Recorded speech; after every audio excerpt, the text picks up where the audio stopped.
নমস্কাৰ মই মোৰ আজি কবিতাৰ খিতানত আপোনালোকৰ মাজলৈ এটি কবিতাৰ শিৰোনাম মই ছোৱালীৰ দেউতাকে কৈছো।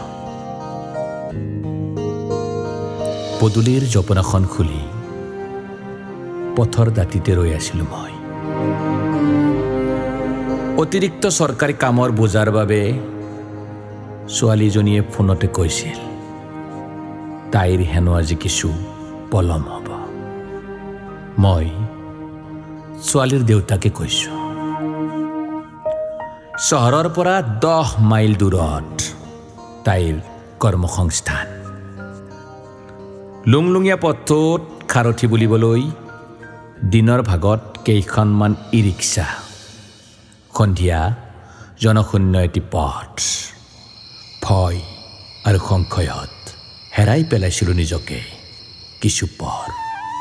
এমহীয়া দেৱী পূজাৰে বিশ্ব ৰেকৰ্ড গঢ়া কলিকতা চহৰৰ আৰজিকৰ চিকিৎসা মহাবিদ্যালয়ত মই ছোৱালীৰ দেউতাকে কৈছো। যৌনতাৰ নীলা ছবিৰ অভিনেত্ৰীৰে শ্বপিং মলৰ শুভাৰম্ভ কৰা ৰাজ্যবোৰত ভাইৰেল কৰি দিয়া হৈছিল ধৰ্ষিতাৰ আঘাতৰ চিনৰ বিৱৰণীৰ তালিকা।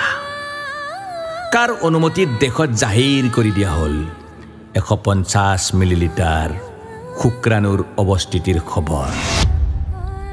দুৰ্ভগীয়া চিকিৎসা শাস্ত্ৰৰ ছোৱালীজনীৰ ধৰ্ষণৰ খবৰটোত হত্যা কৰা হৈছিল দেশৰ প্ৰতিগৰাকী নাৰীক, হত্যা কৰা হৈছিল দেশৰ প্ৰতিগৰাকী ছোৱালীৰ দেউতাকক। মই ছোৱালীৰ দেউতাকে কৈছো।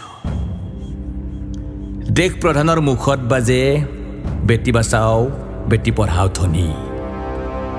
মহিলাৰ হাতত নাচে দেশৰ বিত্তীয় অৰ্থনীতি। ৰাষ্ট্ৰীয় পৰ্যায়ৰ মহিলা মূল্যযুঁজাৰু ৰাজপথত যৌন অতিশয্যাৰ ন্যায় বিচাৰি মই ছোৱালীৰ দেউতাকে কৈছো। কপিলীত উদ্ধাৰ অৰ্ণময় বৰা নিৰ্বাচনী বৈতৰণী পাৰ কৰাৰ হাতোৰা হৈ পৰিল দুৰ্ভগীয়া ধৰ্ষিতা শিক্ষয়িত্ৰীগৰাকী। কাৰ ভুলৰ বাবে ফাঁচি নহল অপৰাধীৰ। মই ছোৱালীৰ দেউতাকে কৈছো। ইণ্টাৰনেটত উপলব্ধ মুক্ত পৰ্ণগ্ৰাফী চিনেমা, ড্ৰাগছৰ অবাধ বেহা, বিবেক দংশন এচাম যুৱকৰ আড্ডাত ফাঁহি আহে অশ্লীল গালিগালাজ নগৰৰ তিনিআলিটোত। ভয় আৰু সংশয়ত কলেজীয়া ছাত্ৰী পাৰ হৈ যায় সিহঁতৰ নামী দামী গাড়ীৰ ব্যস্তনি ভাগি। মই ছোৱালীৰ দেউতাকে কৈছো। মানৱ সভ্যতাৰ উলংগ ৰূপ মহানগৰৰ ডাষ্টবিনত উদ্ধাৰ নৱজাতক। নেপথ্যতে থাকি যায় সেইসকল ভদ্ৰ মুখা পিন্ধা ধৰ্ষণকাৰীবোৰ। ভোক আৰু পেটৰ তাৰণাত মৌন ঘৰৰ বহু বন কৰা ছোৱালী। কাৰ্যালয়ত পুৰুষ সহকৰ্মীৰ শিলখিলনি। তলতীয়া বৰ্গৰ কৰ্মচাৰীবোৰ মৌন। বিষয়াৰ বগা চোলাটোত দাগ লগাৰ ভয়ত শিক্ষানুষ্ঠান, ৰেল, বাছ ষ্টপেজ, ধৰ্মীয় অনুষ্ঠানতো সাৰি নগ'ল ফুল কোমলীয়া কন্যা শিশুটি। মই ছোৱালীৰ দেউতাকে কৈছো। মই ছোৱালীৰ দেউতাকে কৈছো। পদূলিৰ জপনাখন খুলি পথৰ দাঁতিতে ৰৈ আছিলো মই তাইৰ বাবে। অহা বহাগত তাইৰ বিয়া। মোৰ হৃদয়ৰ পৰিধি ভাঙি তাইও হ'ব আনৰ লখিমী বোৱাৰী।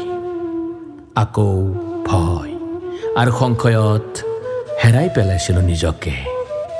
ৰাজ্যত যৌতুকৰ বাবে বোৱাৰী হত্যাৰ খবৰ, দামী ফাৰ্নিচাৰ আৰু গহনাৰ বাবদ নিতৌ নৱবিবাহিতাক মানসিক অতিশয্যা।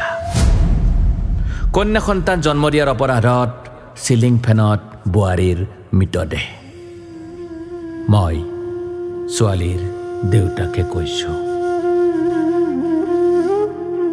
সন্ধিয়া হাতত মমবাতি লৈ পাৰ হৈ গৈছিল এটি মৌন সমতল চাৰিওফালে ৰঙীন কেমেৰা ফটোবোৰ প্ৰকাশ পাব ছপা কিংবা ইলেক্ট্ৰনিক মাধ্যমত সজাগ জনতাই ইয়াতে দায়িত্ব সামৰিব ভয় আৰু সংশয়ত থাকি গলো মই ছোৱালীৰ দেউতাকে কৈছো ধন্যবাদ